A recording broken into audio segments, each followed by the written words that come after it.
Hello বন্ধুরা, আরও একটি নতুন ভিডিও নিয়ে চলে এলাম @টিনাকোলে ছাদ বাগান চ্যানেলে। তোমরা দেখছো খুব সুন্দর একটি রেড কালার অঙ্গন, লাল কালার, কত ফুল ফুটেছে গাছটা দেখো। এই গাছটা আমরা টবেও বসিয়েছি, আবার মাটিতেও বসিয়ে রেখেছি।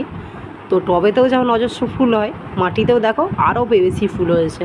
আর ফুলগুলো কত সুন্দর, কালারটা চকচক করছে, তার উপর বৃষ্টির জল পড়েছে, খুবই সুন্দর লাগছে দেখতে। দেখো ফুলের কুঁড়িগুলোও দেখো, অজস্র কুঁড়ি ফুটে আছে, তোমরা দেখতে পাচ্ছ।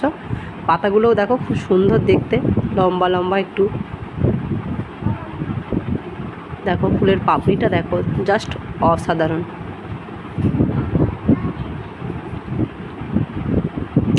ভিডিওটি কেমন লাগলো বন্ধুরা তোমাদের অবশ্যই কমেন্টে জানিও। আর যদি ভিডিওটি ভালো লেগে থাকে অবশ্যই গাছপ্রেমী বন্ধুদের মধ্যে ভিডিওটি শেয়ার করে দিও বন্ধুরা, এবং চ্যানেলে নতুন হয়ে থাকলে চ্যানেলটিকে সাবস্ক্রাইব করে দিও বন্ধুরা। ধন্যবাদ।